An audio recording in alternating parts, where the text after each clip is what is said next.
All right. Well, welcome everyone to this interview with Marc, one of the co-founders of DreamFuel Games, the creators of Infinity Skies. I'm Fugu from CRE8RDAO. I'm here with Dheeraj. Dheeraj, you want to introduce yourself? Hi. Yeah, so I'm Dheeraj. I also work with CRE8RDAO and also like an avid NFT fanatic and collector, and I love NFT games. So it's really exciting to be here. All right. Well, I guess we could just dive right into things. Infinity Sky seems like a super cool NFT game that's coming up soon. And let's just start it off. What is Infinity Skies? Yeah, so I guess in short, Infinity Skies is a new sandbox type of game where people can adventure, socialize, trade, and build. Yeah, complete new experience for players to tap into the crypto world and the whole play to earn experience. Yeah, that's super interesting. So I want to ask you, like, what were you guys inspired by, right? Like, what made you create we need to create a game? Yeah. So Sander and I have been gaming together since elementary school, doing self-made games, but also a lot of computer games. And we always had these ideas of making a game together in the future. But yeah, making a game is not very simple. It requires a lot of manpower and a very good concept. And actually last year, November, when kind of the whole play to earn started, I gave Sander a phone call where I said, "Hey Sander, I know you've been working on a lot of concepts for games, but yeah, let's see if we can combine our two passions and the games that we played in the past and some good concepts from that, and see if we can create an awesome game together, and yeah, see how that goes." So from there on, we kind of started to brainstorm on the concept. We had multiple nights and days where we were just talking about everything that was possible. That's kind of how Infinity Skies was born, and we took examples from Habbo Hotel. I think that was the primary one that we both played in elementary school, and the funny thing with Habbo Hotel was everyone in our class was playing Habbo Hotel, and there was always this kind of bragging contest, like, oh, who had the most badass hotel room, and oh, look at my furniture and how many people are in this hotel room every day. And that's kind of the experience that we want to recreate with Infinity Skies, where people can kind of show off their the amounts of NFTs that they have and what they can build with those NFTs, and kind of say, hey, yeah, look at what I managed to acquire and this castle. And well, in this case, it's even more funny because people can say, yeah, this furniture is worth X amount of dollars. Mm-hmm. There are like 5 or 50 of them in the entire world. So that's really cool. Yeah. Nice. I can relate to the Habbo Hotel thing. I actually was playing Habbo Hotel. I think it was like, it must have been like 18 or 19 years ago, like way back. At least. Yeah, it was in the early 2000s. I remember it was, back then it was a super popular game. So, great. So I just want to add on to that. Like, how would you compare your game with Habbo Hotel, and how does it work, right? Like, you are talking about creating, right? Like, what can people create, and like, what are the incentives to create a basic idea? Yeah. So, like, our concept of Infinity Skies is built from 4 core pillars, and kind of where Habbo Hotel fits in, right, is the building and the socializing part. And basically what people can do is they can acquire these NFTs through the adventuring or by the socializing aspect, where they go to other people, their castles, and socialize, and by socializing they're rewarded with NFTs so they can build up their own castle.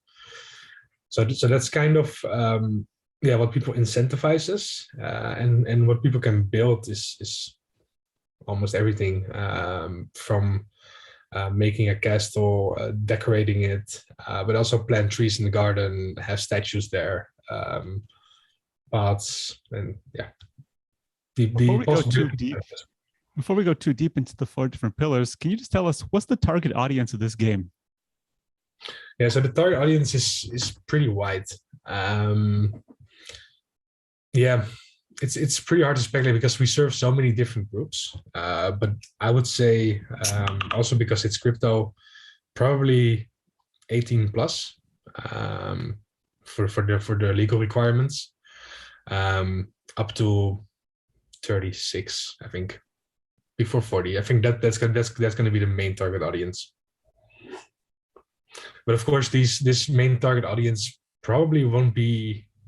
They won't all be interested in the same component, right? Because people in their late 30s probably don't want to socialize so much because they have many real life obligations. So they would most probably prefer to jump into an adventure, slay some monsters, and yeah, do it a couple of times. Nice. That sounds pretty cool. We actually also want to ask about the team. So we interviewed previously Sander. Mm-hmm. And aside from you and Sander, childhood friends and co-founders of DreamFuel Games, who else is part of the project? Yeah. So we started together. And after that, when we started to work on the concept, we onboarded one artist who helped us with some of the initial art and some of the initial concepts to model those into 3D assets. And from that point on, things went pretty quickly. We got our first investment on board. And after that, the team has expanded up to now to 20 people, which consists of 3 game developers, 1 systems developer for our backend infrastructure, a smart contract developer, I think somewhere between 10 artists that consists of a concept art, 3D art, 2D art, VFX, a writer, a senior project manager, someone like myself, of course, and 2 people in the marketing team. So that's quite a list already. Very cool. Dheeraj, you want to go for the next one? Yeah. So that's good to know, right? Like you're building, like, you started with 2 of you, and like, here we are with so many people involved. It sounds fun, in my opinion. So like you spoke about 4 different pillars you have, right? Like, so can you tell us what they are, and then like, we can go one by one describing each one. Yeah, sure. So we can start with the building since we touched base on that already. So what players can do is they can kind of build their castle in Infinity Skies by all the NFTs that they acquire, either through trading, through adventures, or through the social leaderboards, or just by socializing itself. So wait, just to clarify, when you started Infinity Skies, from my understanding from the last interview with Sander, every player, when you start, you receive a island in the sky and a bare bones castle with the basics of furniture.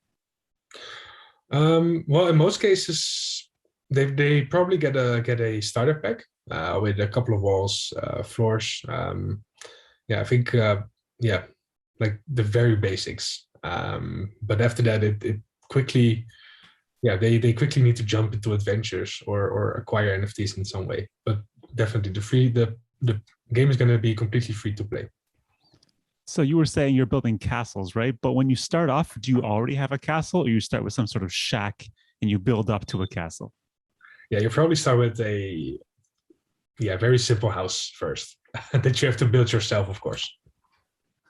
Okay, so when you like for the first time launch the game, it's going to be just an island, and the island is going to be empty, and you kind of have to find your own way to build that castle and to decorate the island, of course.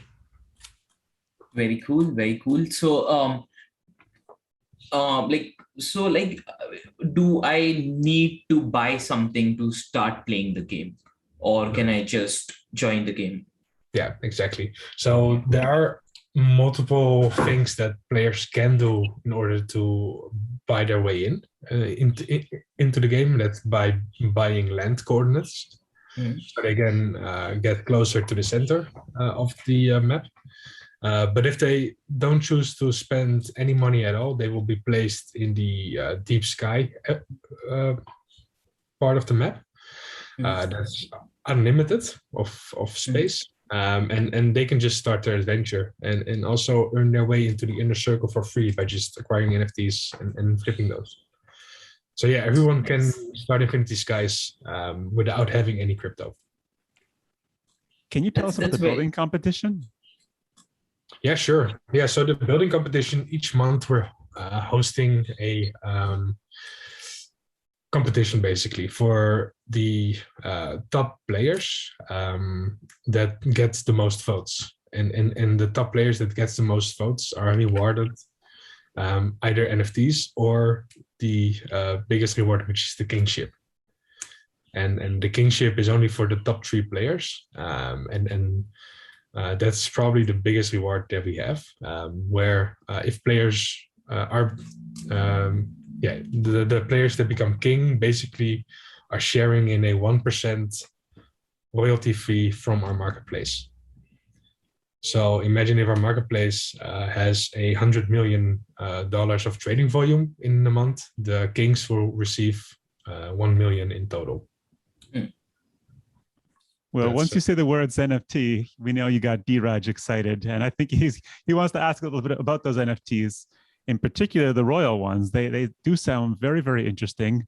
I am personally familiar more with the Astral Rarity NFTs. Maybe we can talk about those in a bit as well. But yeah, Dheeraj, you have some questions about the NFTs?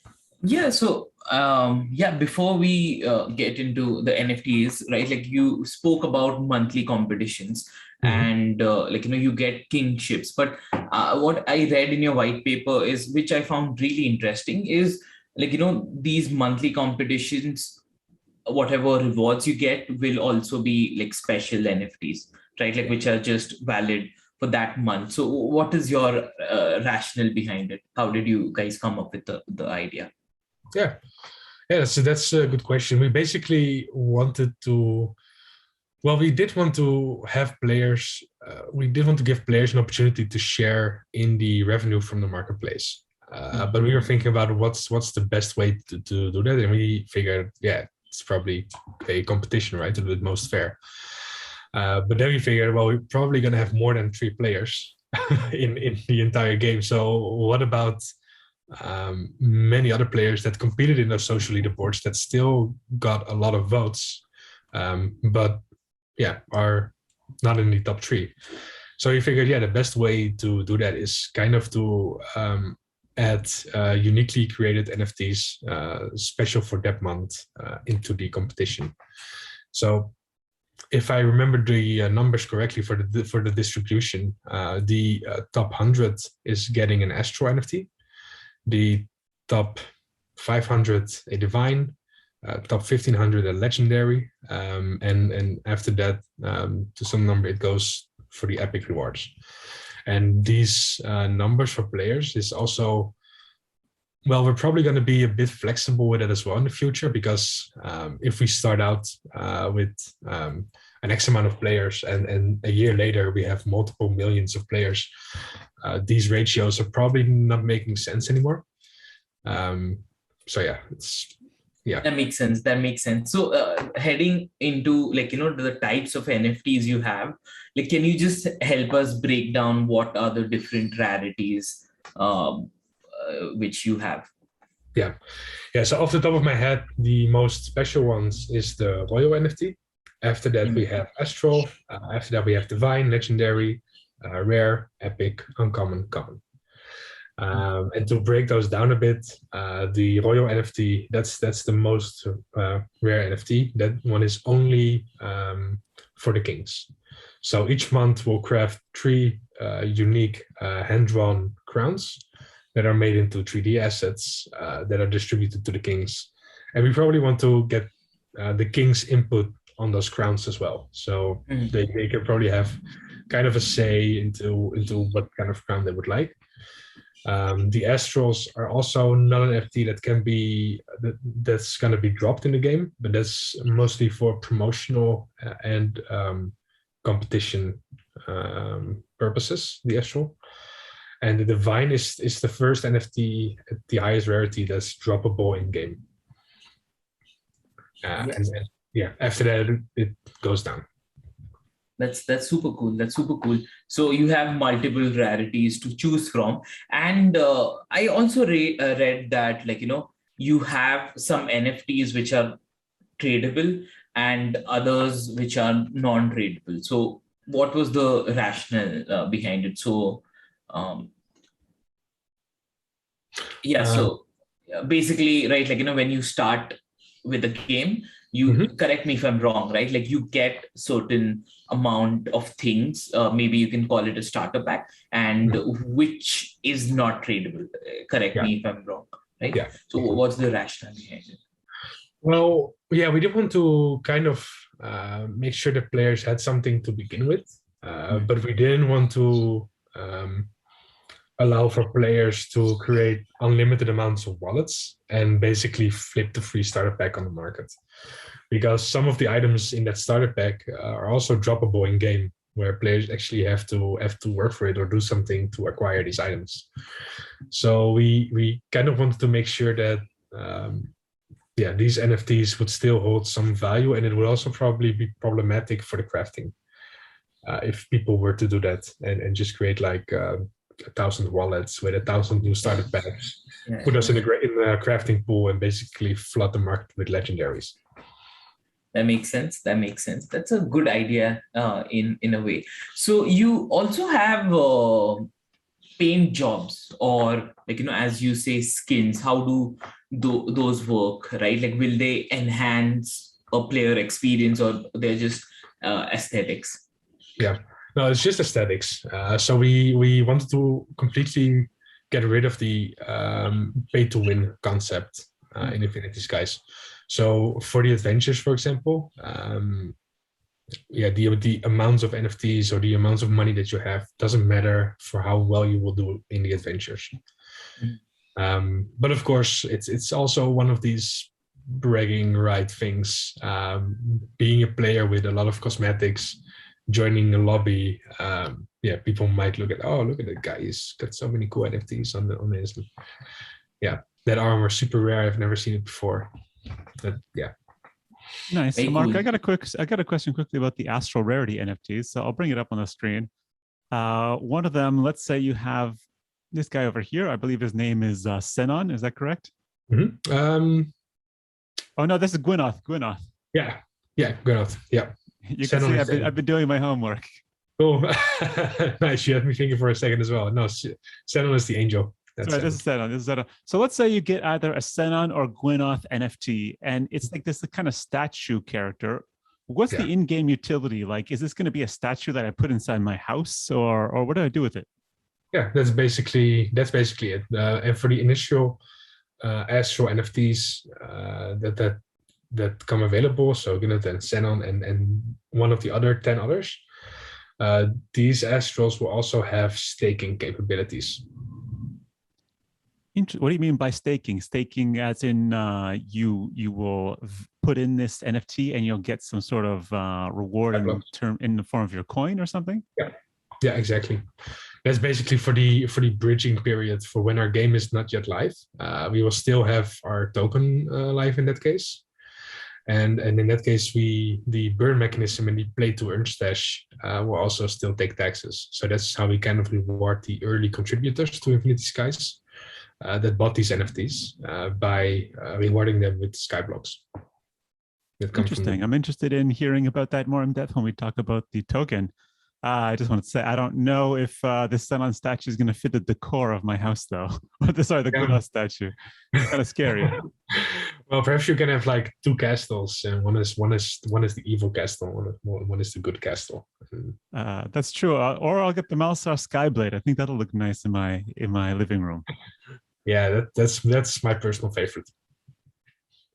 Awesome, cool. So the next thing we wanted to discuss is to talk about so we talked about the building pretty decently in depth, and how does the socializing thing work? We're just going to walk around to each other's houses and check them out and chat? Yeah, that's pretty much it. So we are creating a roadmap that's kind of inspired by the Stellaris roadmap. So it's going to be pretty big. It's going to have this galaxy type feeling. I hope we can show a teaser of that very soon when it's more polished. But there you will see everyone's island basically. You can click on islands, or you can look in the world map lobby, and then you can basically travel to someone's island. You will be spawned on that island. You will be able to interact with the people there, and we will also be including some mini game NFTs that people can place in their island and can basically interact with. And these are very small mini games, not to be confused with the adventure. I believe that I think Dheeraj, didn't you read something about that there's going to be some sort of points for visiting other people's houses?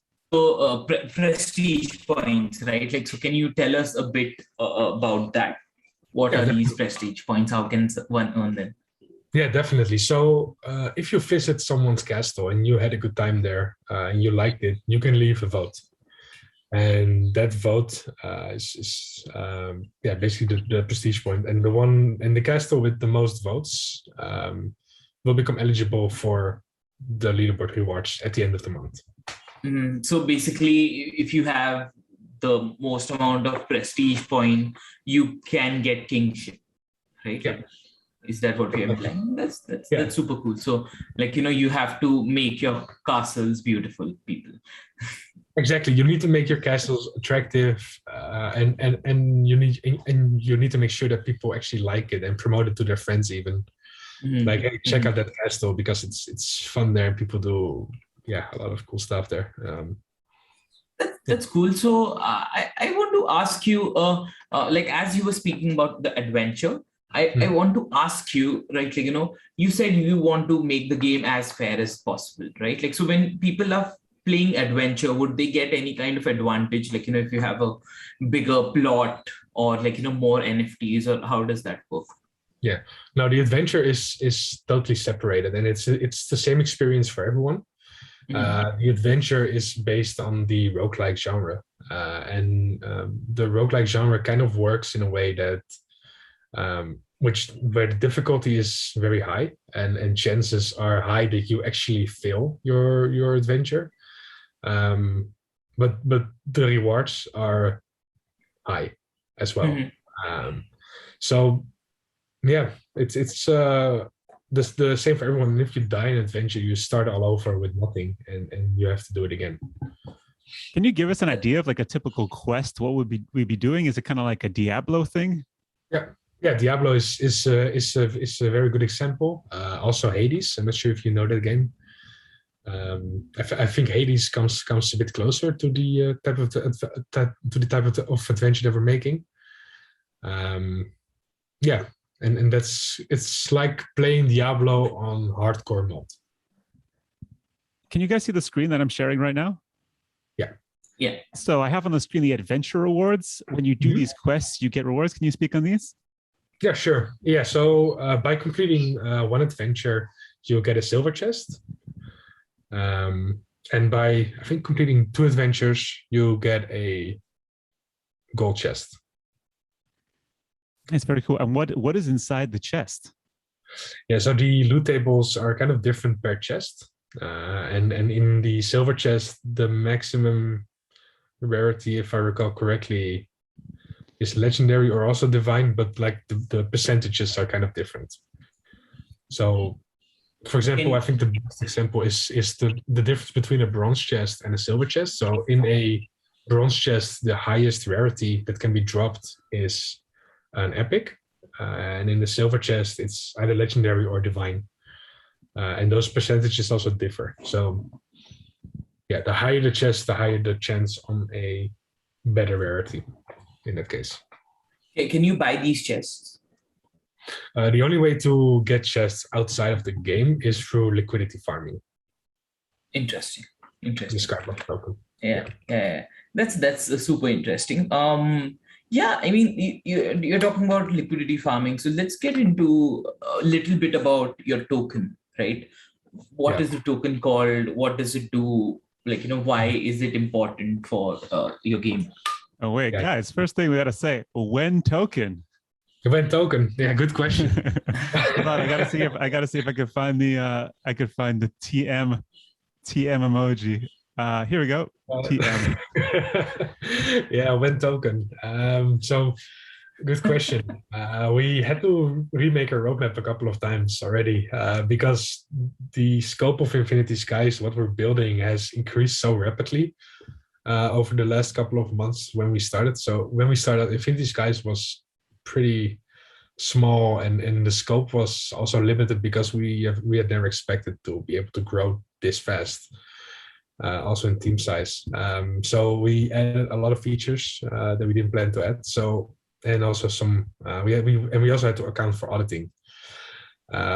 So for now, what it kind of looks like is that we are going to launch the token in January 2022. Nice. What is the token called? Skyblocks, with the ticker of ISKY. And yeah, the token will have a supply of 100 million. If I recall correctly, the public sale is not going to be very high. I think we have 1 million tokens for sale. But yeah, tokens, will have quite a important utility in the Skyblocks ecosystem, because you will need the Skyblocks token to trade on our marketplace, and that's also going to be the token that you receive when you sell your NFTs.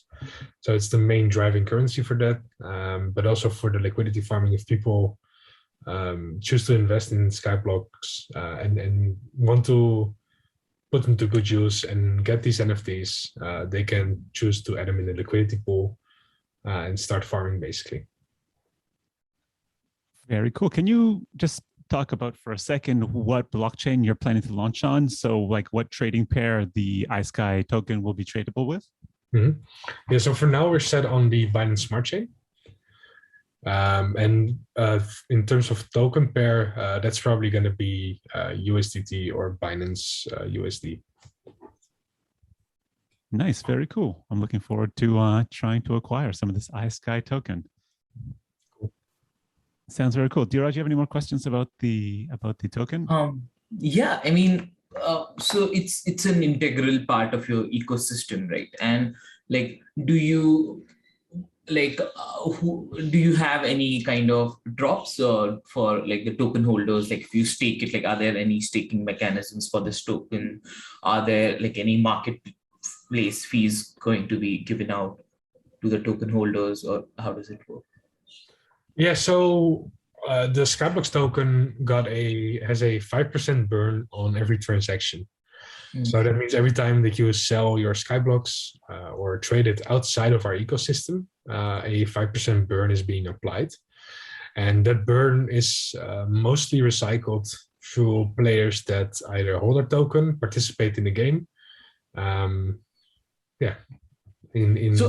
do you mean the supply is depreciating, or it's the 5% is giving out to people? Yeah, so we're not actually burning the tokens. We're basically recycling them.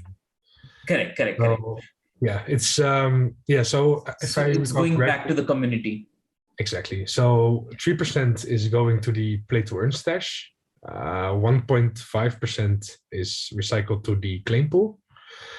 Claim pool I can come back to later, and 0.5% is going to the development team to sustain the development. And the claim pool, I think, is a very interesting one, because the claim pool is a dApp that we developed, which kind of works as the system that most people may know as the passive thing, where they get more tokens every time a transaction happens on the chain.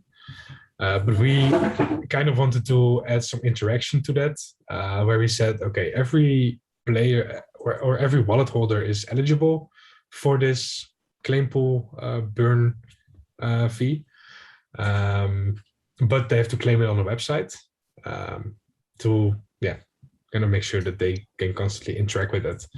And how we kind of make sure that it is being distributed fairly is through snapshotting. So the smart contract constantly snapshots the list of our wallet holders, and based on those snapshots, it kind of distributes the right balances to all the wallet holders. Correct. And as a token holder have to claim it by going to your website. Yeah, that makes sense, right? Like, so you're constantly interacting and engaging with all the token holders. That's pretty cool. So you have the trading as one pillar as well, right? Like, so I did check out like, what you've written about the marketplace. It's quite different than it's not, but in traditional gaming sense, it's a bit different.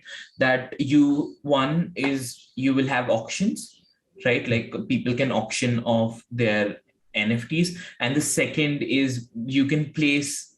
There's something like an order book, right? Like, you can place an order saying, like, I want to buy this rarity and this particular item at this price, right? Yeah. And then, like, if someone wants to sell, they can sell it.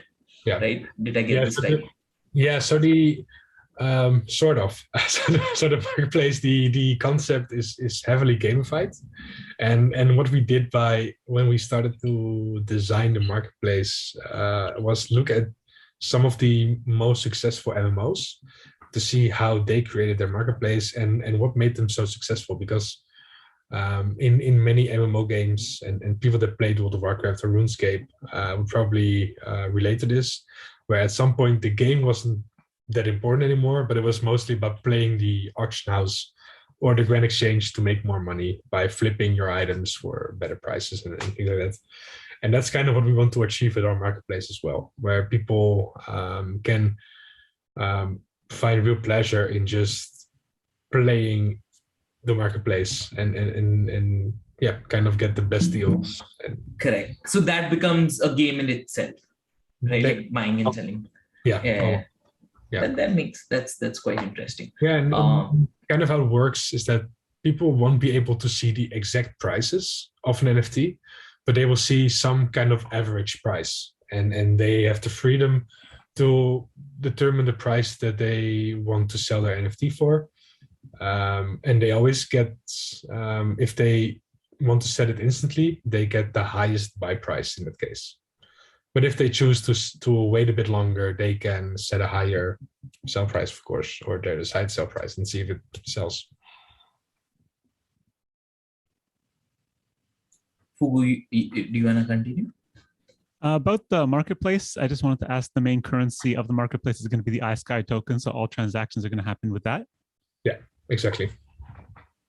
And I also wanted to ask about, if you win one of the monthly building competitions, you get this crown. Do you stake that crown into some sort of contract and you're going to get some sort of monthly dividend in the ISKY token? No, you will just get the dividend automatically. What? Okay, so you don't have, so it's going to be in the ISKY token, but you don't have to stake it anywhere. You're just going to get it airdropped to you, I guess, every month. Yeah, exactly. It's going straight to your wallet, basically. Very interesting. I'm pumped on this game. This sounds cool. Amazing. Yeah. Also, we also were thinking about how can we make sure that these kings actually get their rewards, and that they also have the time. That we also have the time to plan it right. So we are thinking of a lot of ways to make it as easy as possible for the kings as well to claim their rewards. What happens if, I don't know, hypothetically, you guys have 20 years of success? What are we going to do with all these kings if we have a monthly king every month? That's a good question. So I think, I mean, once they've been a king, the legacy that they have is their crown, right? Mm-hmm. So that's probably going to be like a good reminder for them that they once have been a king and have like a very unique NFT that no one else in the world has. Nice. So aside from the trading, about the community, how are you guys focusing on building your community? Because we all know the community is vital in getting your game. I mean, are you familiar with ISKY? Like, do you play ISKY? Yeah, I played it more than a year ago. I think even 2 years ago, or 1.5. When it still wasn't that popular, and I really find it interesting how they kind of managed to pull it off and get so many people hyped on the game and the entire concept of play to earn. I think how they position themselves in their game is just it's brilliant. So what kind of community building initiatives do you guys have, at least now or coming up soon? Yeah. So what we're trying to focus on is mostly by getting communities on board that love gaming, because in the end we do want people to play Infinity Skies. So our focus is heavily going to be on gaming guilds or communities that just like the game, and not just communities in crypto, but also communities in the traditional gaming industry. So once that code word for airdrop? Sorry? Is that code word for airdrop?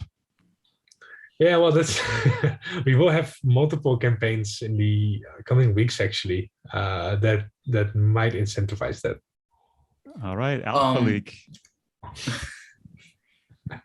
Quick question to you, right? Like you're talking about focusing on guilds, right? Like we currently have a lot of NFT gaming guilds, like including YGG, right? Like, have you guys spoken to any of the guilds, and like, is there any kind of focus to like, get them involved in your game? Yeah. So what gaming guilds usually like to do is play games, and at this stage we're like very early because the game is still a couple of months out.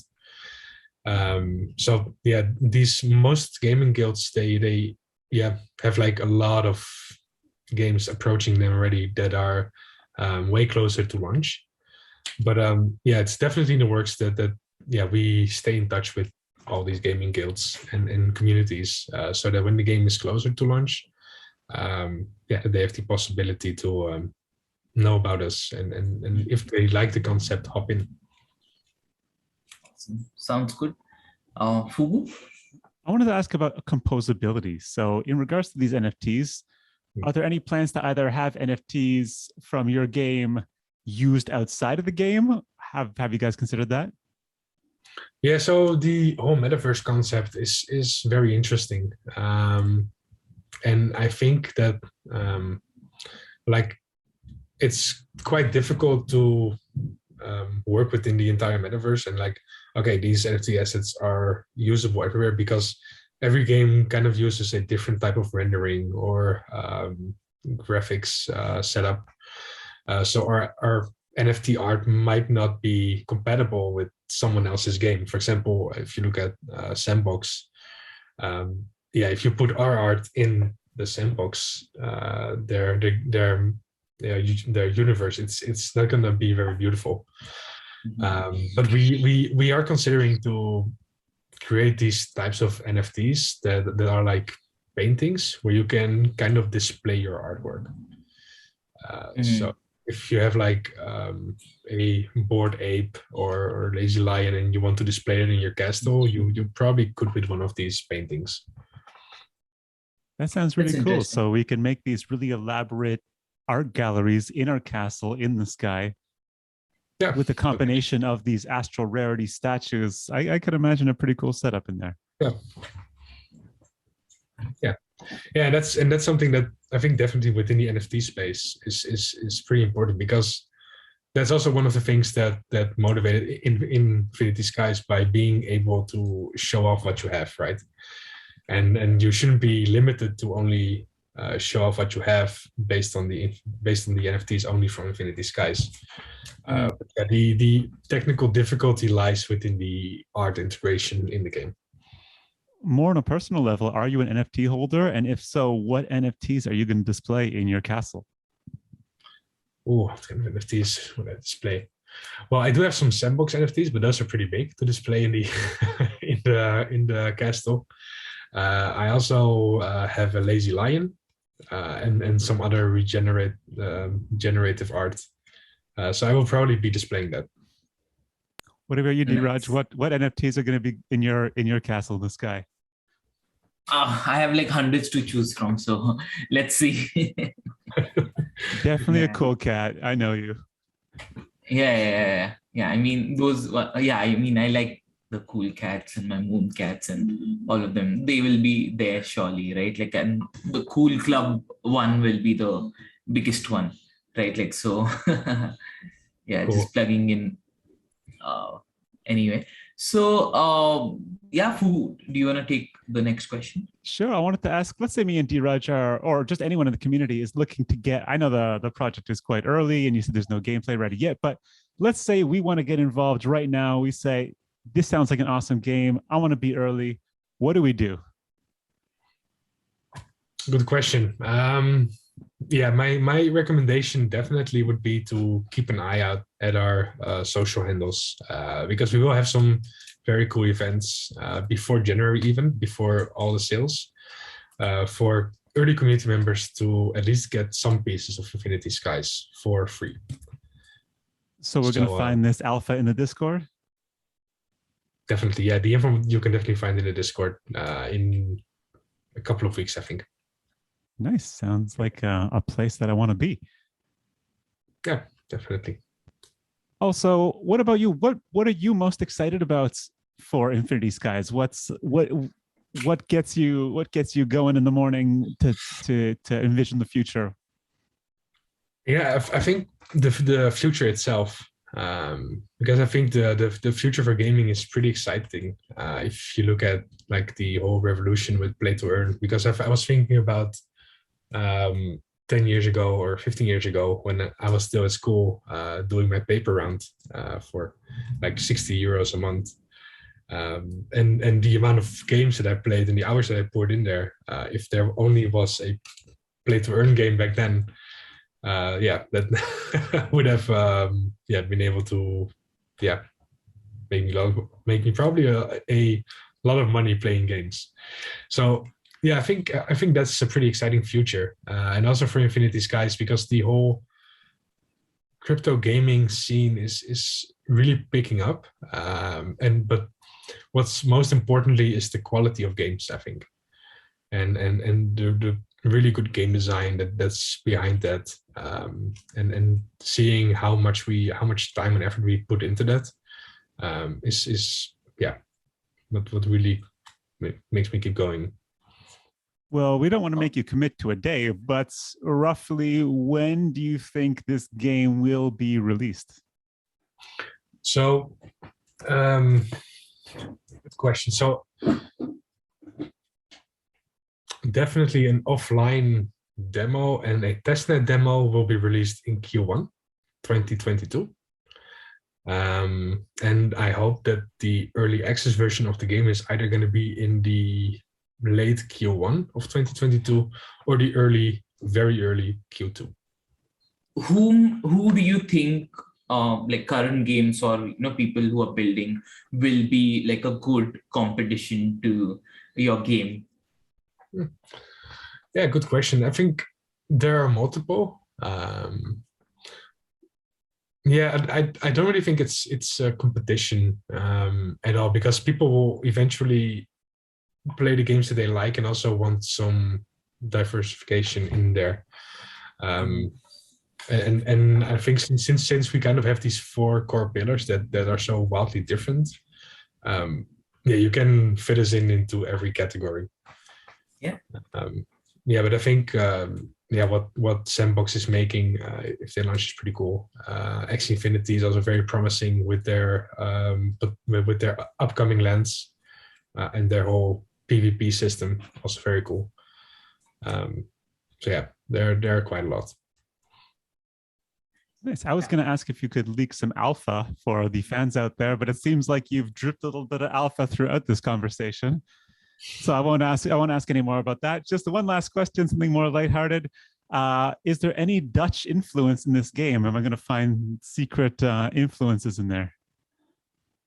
What do you mean with Dutch influences? I don't know. Am I going to find like some sort of Dutch food, some cultural item in there, some little Easter egg? That would be pretty cool. Yeah, maybe Sander has something planned.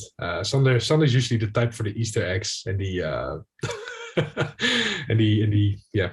Maybe a cheese or something. Double meaning, but I can definitely imagine there's going to be some hints to that as well. Awesome, really cool. So after we finish this interview, what would anyone else listening to the interview, what would you like them to do right after? How should they proceed? What kind of call to action do you have?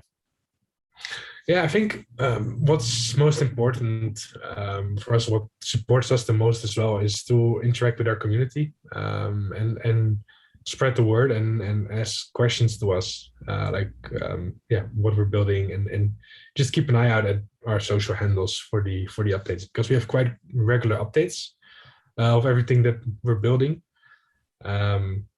Yeah, stay in touch. Nice, you heard it here. So join the Discord. I'll bring the Discord up on the screen so we have some visuals of that. You guys see that? Yep. All right, so we got the Discord up on the screen. Join in if anyone has any questions or you want to get more involved. You got the Infinity Skies team right here, and we got Marc right over here. Yep. So yeah, join in. What is an OG, and how does somebody become an OG? Yeah, so the OG channel is closed by now. The OG group was one of our first participants in the Discord that decided to join and support us from the early stages. Just like to point out, you guys see who's right here? You guys see that? That's Fugu. One of the first. We got Fugu, we got Dunks, a couple of familiar faces. Where are you, Dheeraj? Yeah, I don't think I made it. Damn it. NGMI. Awesome. So do you have any more questions, Dheeraj? No, that's it. Great, awesome. Well, Marc, thanks a lot for this interview. We had a good time, and the game sounds really cool. I'm looking forward to playing. Yeah, thank you so much for having me. It was fun. Great. Take care. Awesome.